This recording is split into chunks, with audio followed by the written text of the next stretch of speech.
ইছামতির জলে নতুন করে বিপত্তি। নদীর জলে ভাসছে স্বরূপনগরের খড়দেসিং। জলমগ্ন এলাকায় দুর্ভোগ, জলমগ্ন শতাধিক পরিবার, জলের নিচে বিঘার পর বিঘা জমি।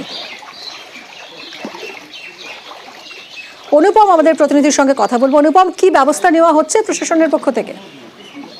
হ্যাঁ দেখো মিমি, এই যে স্বরূপনগরের এই যে খড়দসিং এলাকা নতুন করে আবার কিন্তু জল স্থিতি কিন্তু বাড়া শুরু হয়েছে গ্রামে। তার কারণ ইছামতি নদীর নাব্যতা কমা, ইছামতি জলে কোন রকম জল টানতে পারছে না, সেই জন্য সেই জল নদী প্লাবিত হয়ে গ্রামে ঢুকছে এবং জল যেখানে কমার দরকার সেখানে কিন্তু জল দিন দিন বেড়েই চলেছে।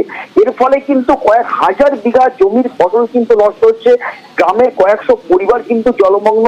এলাকার মানুষ কিন্তু এক প্রকার বলা যেতে পারে বেশ কিছু পরিবার তারা কিন্তু বাড়িঘর ছেড়ে কিন্তু অন্যত্র আশ্রয় নিয়েছে। এলাকার যেসব ক্লাব সেন্টারে সেখানে কিছু পরিবার আশ্রয় নিয়েছে এবং এলাকার মানুষের যেটা বক্তব্য যে যেহেতু দীর্ঘদিন ধরে জল জমে রয়েছে এবং জল দীর্ঘদিন বেড়েই চলেছে, সেই জন্য সাপ পোকা মাকড় কিন্তু বাড়ির ভেতরে ঢুকে যাচ্ছে। এলাকায়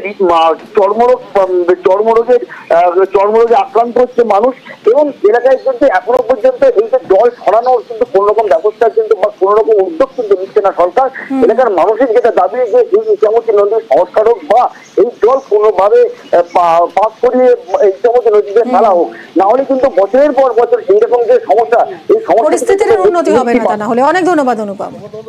বাচ্চা নিয়ে গরু ছাগল আমাদের খাওয়া যাওয়া সব সমস্যা, আমাদের ভীষণ অবস্থা এর মধ্যে থাকতে হয়। সাপ পুকুর সমস্ত সব ভয়তে থাকতে হয়। গ্রামের অবস্থা তো খুবই খারাপ, ফসল পাতি কিছুই নেই, পুকুর ঘাট সব ডুবে গেছে, সবই শেষ। ওই ইছামতি নদীর জলের জন্য অসুবিধা হয়, মানে এই পাশ তো ডাউন, ও পাশ উঁচু, যার জন্য জলটা বেরোয় না। নদী সংস্কার করলে ভালো হয়, নাহলে প্রত্যেক বছর এরকম অসুবিধা।